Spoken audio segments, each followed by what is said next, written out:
नमस्कार।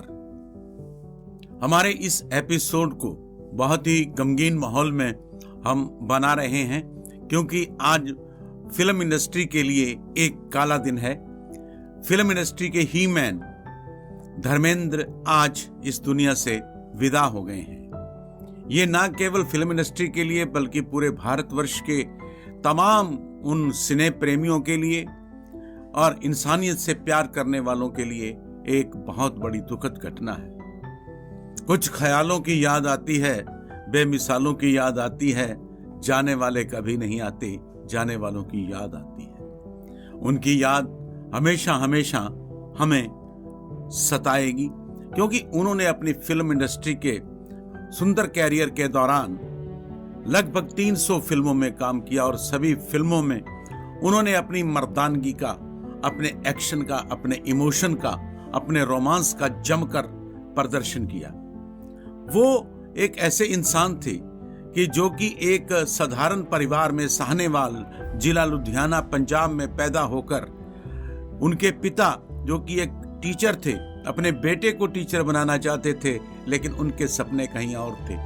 बाप और बेटे के बीच की ये जिद बेटे ने जीती बाजी। किस प्रकार वो लुधियाना से बंबई की तरफ जाने वाली गाड़ी को देखा करते थे कि मैं एक दिन इस पर सवार होकर बंबई जाऊंगा, हीरो बनूंगा। और एक दिन ऐसा आया कि अपने पिताजी के सपनों के खिलाफ जाकर टीचर बनने की बजाय उन्होंने फिल्म स्टार बनने का फैसला किया। बंबई जाकर फिल्म फेयर के उस ऐसे इम्तिहान में शामिल हो गए जो कि बड़े पर्दे की स्क्रीन पर एक्टरों को लेकर आता है। धर्मेंद्र को देखकर प्रोड्यूसर हैरान रह गए कि यही वो असली देसी मर्द है जो फिल्म इंडस्ट्री में चमकता सितारा बन सकता है।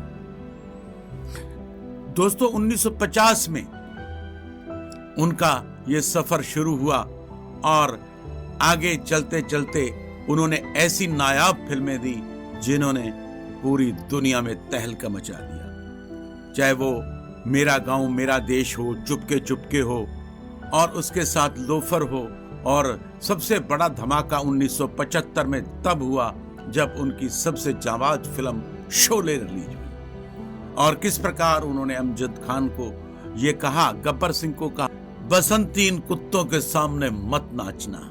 ये वो डायलॉग थे जो बच्चों की जुबान पर चले गए थे, आज तक भी वो कायम है।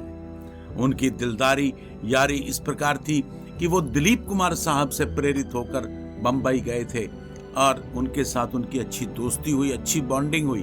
और दिलीप कुमार साहब ने अपने एक इंटरव्यू में कहा था कि मैं अपने मौत के बाद अगर भगवान से मिला तो मैं उनसे गिला करूंगा, एक शिकवा करूंगा कि तूने मुझे धर्मेंद्र जैसा सुंदर क्यों नहीं बनाया। आज शायद वो दोनों वहां भगवान के पास जाकर इन गिले शिकवों की झड़ी को दूर कर रहे होंगे और मिल बैठकर चाय का गिलास पी रहे होंगे और उनके साथ फिल्म इंडस्ट्री के पीछे जो दर्द छोड़ गए हैं वो दर्द कई सालों तक भुला नहीं पाएंगे।